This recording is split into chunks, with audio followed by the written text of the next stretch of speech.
begin with a dollar-for-dollar tariff counterstrike by Ottawa today.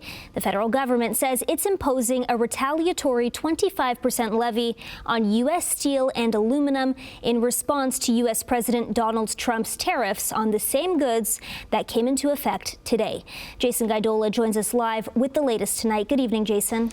Good evening, Kelly. Ottawa's retaliatory measures include tariffs on other U.S. products as well, estimated to be worth nearly $30 billion. Taxes that are in addition to Canada's initial levies announced earlier this month.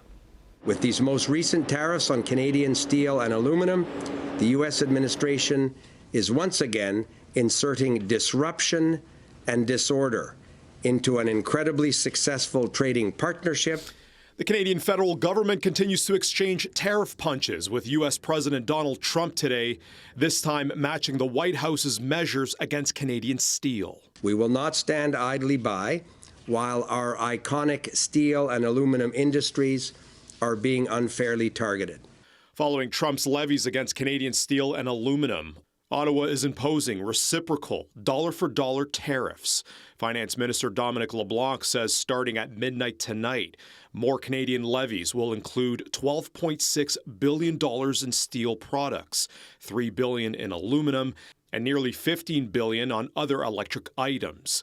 Measures on top of the initial 25% Canada imposed on a variety of U.S. imports. Right now, the most important thing is Canada's unity, because what we know is that the American themselves are divided.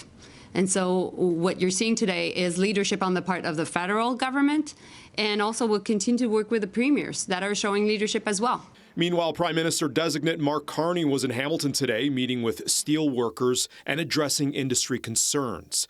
Carney also met with Premier Doug Ford ahead of a joint meeting in Washington, D.C. tomorrow.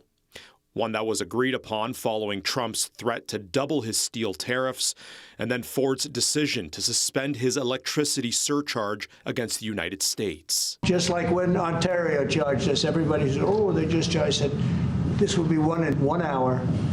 And they announced what we were going to do, and they withdrew their little threat. In exchange, Premier Ford and the federal government were offered a meeting from Commerce Secretary Howard Lutnick. Yeah, I wouldn't say backing down. I say respecting negotiations, and when someone calls you up out of the blue and sends an olive branch over to you, I'd be foolish not to take it and move forward.